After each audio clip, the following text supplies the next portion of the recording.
오늘 이 아침에는 마가복음 3장 20절에서 35절 본문으로 메시지를 나누겠습니다.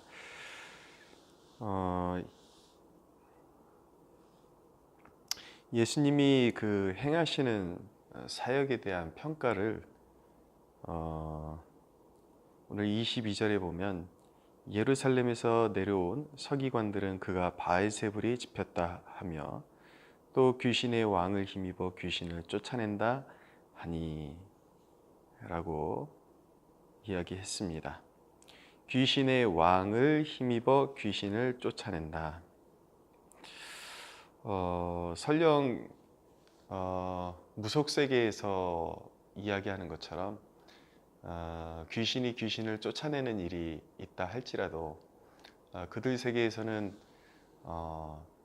더 큰 귀신을 받으면 작은 서열이 낮은 귀신들은 쫓겨난다고 하죠.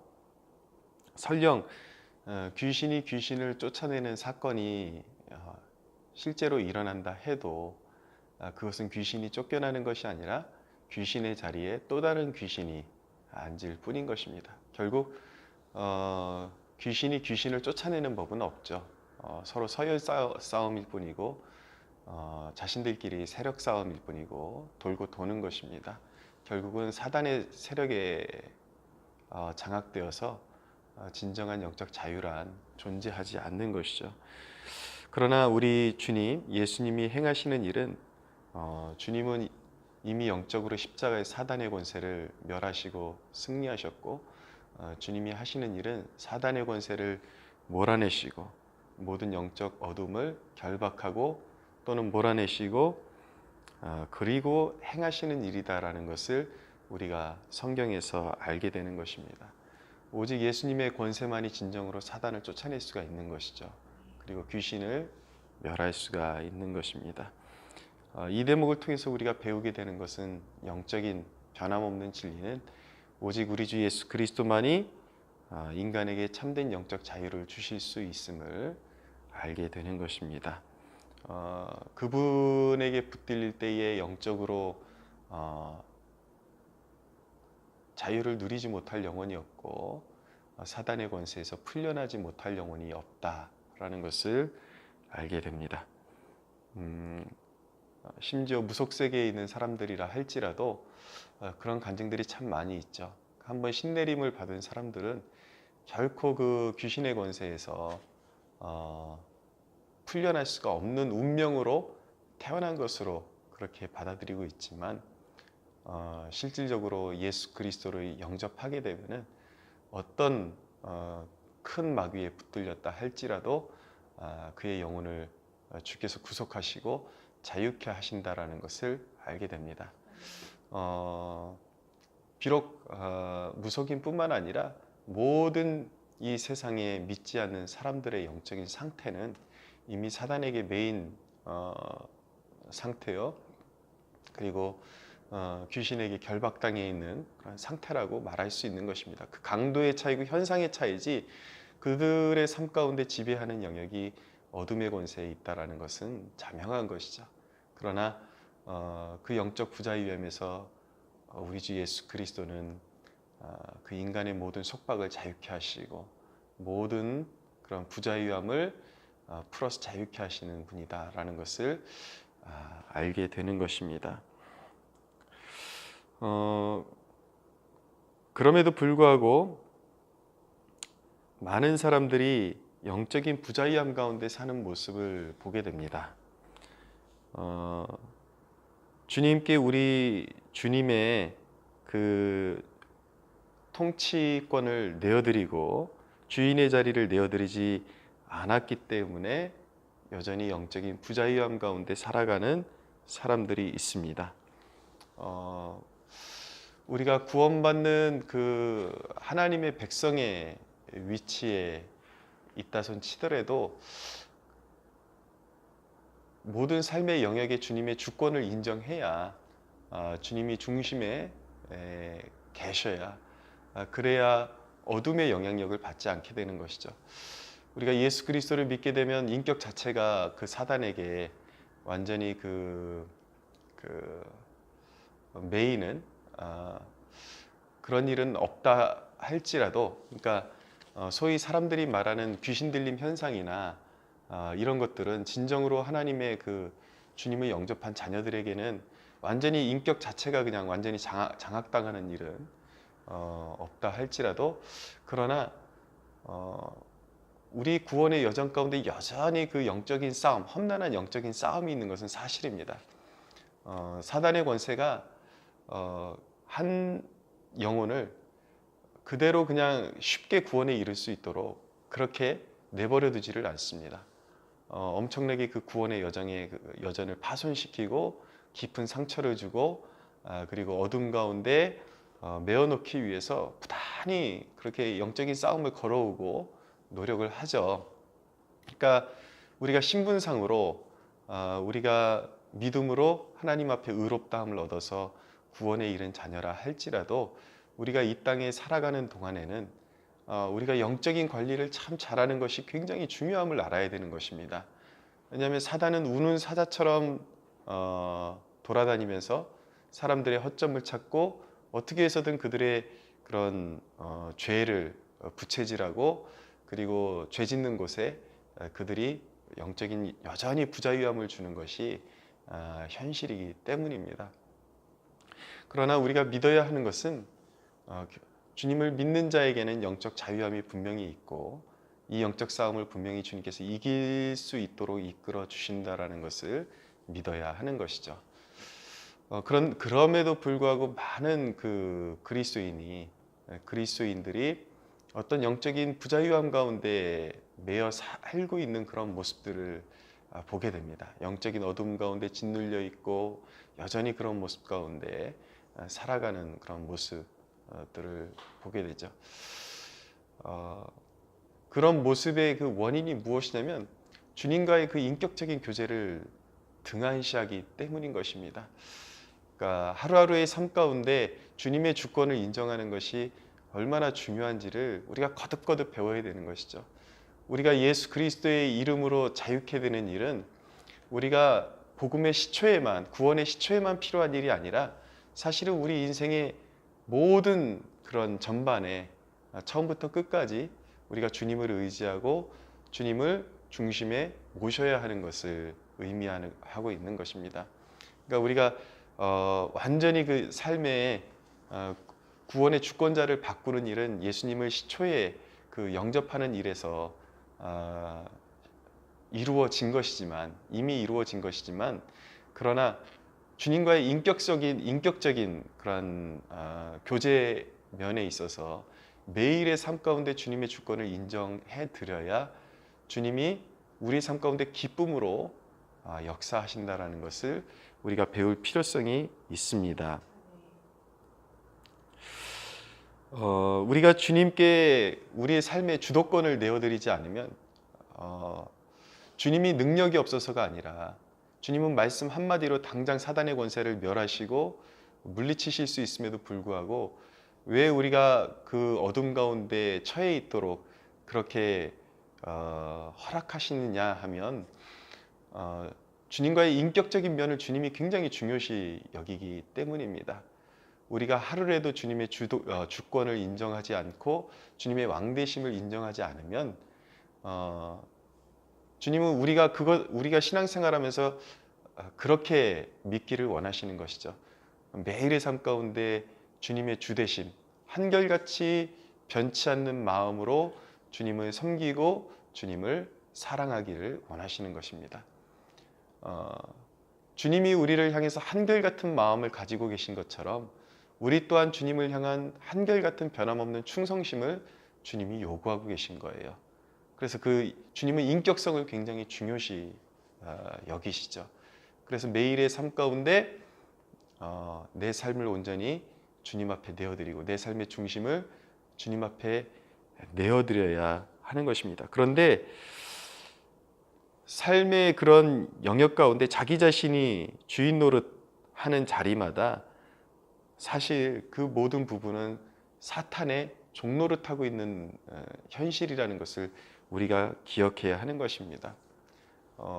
사람마다 이렇게 굉장히 약한 영역이 있습니다. 주님 앞에 온전히 내어드리지 못하고 주님께 장악되지 못하는 그런 영역이 있죠. 그러니까 자신이 놓지 못하고 주님의 로드십을 인정하지 못하는 그런 영역은 사실은 자기 자신이 주인이 되어 있는 것인데, 그 자기 자신이 주인이 되어 있다라는 것은 어떤 영적 의미를 가지고 있냐면 사실은 사탄에게 월세를 지불하는 것과 같은 것입니다. 그러니까 아무리 많은 소유를 가지고 있고 많이 벌어도 허튼 곳으로 그 물질이 다 새나간다면 행복해질 수 없고 불행해질 수밖에 없는 것입니다.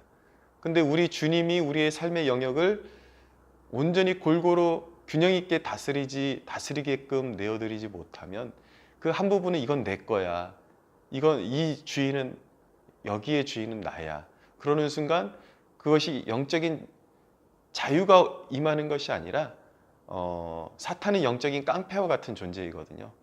항상 거기서 자릿세를 받고, 내가 주인 노릇하는 곳마다 거기서 자릿세를 받고 소위 세상 말대로 삥을 뜯어가는, 그러니까 우리의 모든 삶의 영역, 관계면에서 주님 앞에 내어드리지 못하고 내가 주인이 되면 반드시 관계를 통해서 내 인생의 불행이 엄습해 들어올 수밖에 없는 것입니다.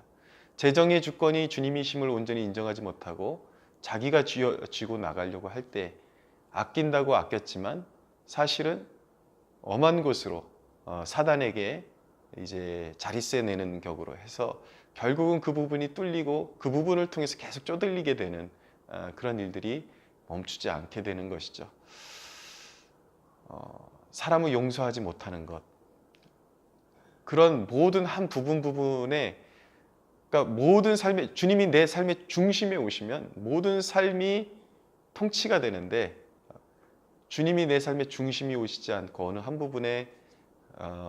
부분이라도 내가 주인 노릇하기 시작할 때 그 부분에 있어서는 영적으로 묶일 수밖에 없고 사단이 주인 노릇하게 되고, 그 한 부분을 통해서 인생의 어떤 계기에, 삶의 어떤 계기에 아주 큰 낭패를 경험할 수밖에 없게 된다는 것을 우리가 꼭 기억해야 되는 것입니다.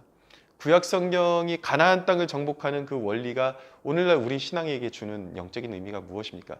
왜 주님께서, 여호와 하나님께서 가나안 땅에 들어가거든 그 땅의 주상과 우상들을 다 제거하고 그 땅에 그 호흡이 있는 백성들마다 다 멸하라고 하셨는가? 결국은 남겨두면 그것이 가시가 되고, 남겨두면 그것이 찌르는 가시가 되고, 시간이 흐르면서 점점 세력이 커지고 결국은 하나님의 백성들의 삶을 삼켜버리기 때문에 그렇게 되는 것입니다. 이 영적인 싸움의 문제가 우리가 생각하는 것마다 그렇게 호락호락하지 않고 쉽지 않습니다.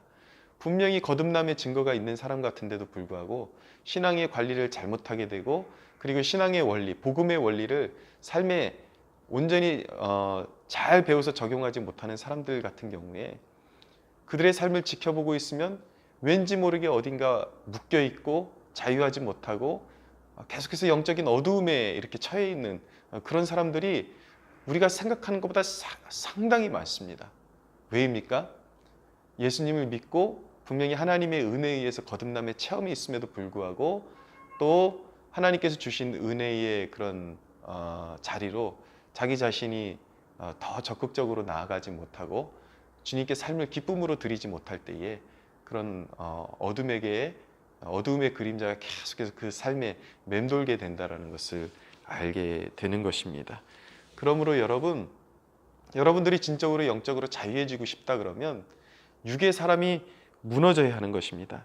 27절에 보니까 사람이 먼저 강한 자를 결박하지 않고는 그 강한 자의 집에 들어가 세간을 강탈하지 못한다 라고 그렇게 말씀하고 있는 것입니다. 그러니까 내 육의 사람이 완전히 그 결박이 돼야 돼요. 사단이 그 주도권을 주장할 수 있는 모든 삶의 그런 요소들, 그런 자기 자신을 주장하는 그 육적인 요소들, 사단의 영역들, 이런 것들이 완전히 결박되고 주님께 완전히 정복당해야지 영적인 자유함이 있을 수 있는 것입니다. 그것은 삶의 그런 어떤 영역 하나하나를 내 손으로 쥐고 있으려고 그러면 안 되고, 모든 삶의 주님이심을 인정하며 주님을 내 삶의 왕좌에 모시어 드려야 하는 것입니다. 주님을 적극적으로 환영하고, 그래서 모든 선택과 모든 삶의 영역이 있어서 주님의 이름으로 행해야 되는 것이고, 주님이 원하시는 방식으로, 주님이 기뻐하실 만한 그러한 삶의 양식으로 살고, 주님이 통치하시도록 주님을 모시고 살아가야 하는 것이지, 결코 내가 나를 주장해서는 안 되는 것이죠. 그러나 기쁨으로 주님을 모시면 모든 삶의 영역에 어두움이 떠나가기 시작하는 것이고, 그리고 영적 자유함을 가지고 살아갈 수 있게 되는 것입니다. 28절에 보면 성령 모독죄에 대해서 말씀합니다. 내가 진실로 너희에게 이르노니 사람의 모든 죄와 모든 모독하는 일은 사하심을 얻되 누구든지 성령을 모독하는 자는 영원히 사하심을 얻지 못하고 영원한 죄가 되느니라. 성령 모독죄가 무엇입니까? 크게 두 가지로 말씀드릴 수가 있습니다. 하나는 전통적인 해석에 입각해서 성령이 모든 사람에게 강권하심으로 말미암아 예수 믿으라는 이 부르심은 사실은 모든 사람에게 열려 있는 것입니다. 그러나 그 부르심은 성령의 사역이죠. 그런데 어떤 사람들은 복음을 듣고 주님을 무시하고 주님을 외면합니다. 사실은 이것이 근본적인 성령 모독죄라고 말씀드릴 수가 있는 것이죠. 예수님을 거부하고 심판받지 않을 영혼이 단 한 사람도 없게 되는 것입니다. 예수님을 거부하게 되면 영원한 고통과 저주에 처하게 되는 것이죠. 또 한 가지 성령 모독죄는 무엇인가? 주님의 사역을 부정하는 것입니다. 주님이 분명히 행하시고 성령의 능력으로 행하신 일들을 부정할 때 그것은 성령을 모독하는 것이고 성령을 부정하는 죄가 되는 것이죠. 다른 것은 몰라도 성령을 모독하는 죄는 결코 용서함을 받을 수 없다라는 것. 이 대목을 우리가 정말 마음에 심고 신앙생활할 필요성이 있는 것입니다. 31절 이하에 보면 그때 예수의 어머니와 동생들이 와서 밖에 서서 사람을 보내어 예수를 부르니 무리가 예수를 둘러 앉았다가 여짜오되 보소서 당신의 어머니와 동생들과 너희들이 밖에서 찾나이다. 대답하시되 누가 내 어머니이며 동생들이냐 하시고 둘러 앉은 자들을 보시며 이르시되 내 어머니와 내 동생들을 보라. 누구든지 하나님의 뜻대로 행하는 자가 내 형제요 자매요 어머니이라 라고 말씀하고 있습니다. 자, 주님의 형제들은 누구인가? 바로 하나님의 뜻대로 행하는 자들이다. 그렇게 주님이 말씀하시는 것이죠. 여러분, 바리새인들, 서기관들, 당시의 유대 종교의 지도자들, 그들도 자부심을 가지고 하나님에 대한 열심을 가지고 있던 사람들이었습니다. 근데 오늘 주님께서 이 말씀을 선포하시는 그 대상이 다른 누구가 아니라 하나님을 나름대로 섬긴다고 그렇게 자부했던 종교인들에게 하신 말씀이라는 것을 우리가 기억해야 하는 것이죠. 그들이 그러면 하나님을 의식하지 않고 행동했다는 얘기인가? 사실 그 시대의 그 바리새인들, 서기관들은 그 누구보다도 금식에 열심이었고 누구보다도 종교적인 행위에 있어서 열심히 있었던 것이 사실입니다. 그렇다면 왜 주님께서 하나님의 뜻대로 행하는 자만이 주님의 진정한 형제여 자매라고 말씀하시고 천국 백성이라고 말씀하셨는가? 그런 질문을 던져봐야 되는 것이죠. 우리가 여기에 대한 해답을 얻지 못하고 그냥 무턱대고 착하게 사는 것, 무턱대로 내 양심에 따라서 옳게 살아가는 것이 하나님의 뜻대로 사는 것이다. 많은 사람들이 막연하게 이렇게 사는 것이 하나님의 뜻일 거야. 왜냐하면 이것이 착한 것이니까. 왜냐하면 이것이 내 인식 가운데 좋은 것이니까 라고 그렇게 착각하면서 살아갑니다. 그러나 여러분, 하나님의 뜻대로 행하는 자라는 것은 단순한 그런 행동면에 있는 그런 강조의 대목이 아닌 것입니다. 바리새인들, 유대의 종교의 지도자들이 적극적으로 하나님의 뜻을 거스리고 하나님의 뜻대로 행하지 못한 것이 무엇입니까? 단순히 종교적인 열심, 행함이 없었던 것이 아니라 예수 그리스도, 하나님의 아들이신 예수 그리스도를 인정하지 않는 죄에 머물러 있었던 것이에요. 예수님 없이 자기의 의를 드러내고 예수님 없이 행동하는 것들을 하나님의 기쁨이라고 믿고 행동했던 것이죠. 그래서 그들은 구원에서 탈락할 수밖에 없었던 것입니다. 이 부분 굉장히 우리가 신앙생활하면서 굉장히 중요합니다. 무턱대고 행하는 것이 하나님의 뜻은 아니라는 것입니다. 진정으로 하나님께서 인정하시고 연락하시는 선행은 무엇인가? 의로움은 무엇인가? 그것은 나의 의를 온전히 내려놓고 예수 그리스도를 주인으로 모시고 그분의 통치에 복종하는 것이 하나님의 뜻임을 알아야 하는 것입니다. 예수님이 기뻐하시는 일을 행하고 예수님이 말씀하신 일을 행하고 예수님 때문에 예수님이 나의 주인이니까 예수님의 그 거룩하심과 아름다우심을 따라서 그분의 기쁨이 되고자 하는 모든 삶의 그러한 노력들이 그것이 바로 하나님께서 연락하시는 행위라는 것을 우리가 기억해야 하는 것입니다. 믿음에서 나온 행위가 아니고서는 결코 하나님 앞에 연락될 수 없다라는 것을 깨닫기를 원합니다.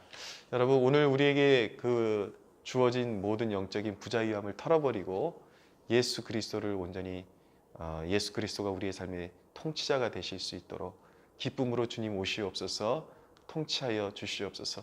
모든 삶 가운데 어느 부분이 여러분들이 잘 무너지는 부분이고 여러분들이 온전히 주님의 통치에 맡겨드리지 못하는 부분인지 이 아침에 깊이 묵상해 보십시오. 여러분들이 한번 임상적으로 실험해 볼 필요가 있습니다. 여러분들이 삶에 거듭거듭해서 좌절하고 무너질 때가 어느 때인가? 100% 제가 말씀드릴 수 있는 것은 누구나 사람에게 약한 부분이 있습니다. 한 가지 무너지지 않는 영역이 있습니다. 관계에 있어서 무너지는 사람은 계속해서 관계에 무너지고 권위를 거스르고 계속해서 권위에 복종하지 못하고 시험 드는 사람은 계속해서 똑같은 교회를 옮겨 다녀도 결국 권위 때문에 시험 들고 넘어진다는 것을 알게 됩니다. 결국 재정의 주권이 하나님께 있음을 인정하지 않는 사람, 주님의 주권을 인정하지 않는 사람은 재정적인 면에서 계속해서 무너지고 신앙에서 열매가 돋지 못하고 가시덤불이 계속해서 일어나고 세상의 염려와 재리의 유혹에 넘어지면서 신앙의 열매를 맺지 못한다는 것을 알게 됩니다. 그 부분, 그 쓴뿌리들이 제거되어야 하는 것입니다. 오늘 주님이 나의 주인이심을 인정하며 그 쓴뿌리들을 다스려 주시고 완전히 그 쓴뿌리가 뿌리 뽑히고 주님의 통치를 받을 수 있는 그런 은혜 가운데 머물 수 있게 해달라고 깨닫는 은혜 주시고 회개에 이를 수 있도록 주님 앞에 간구하는 여러분들이 되시기를 예수 그리스도의 이름으로 축복합니다.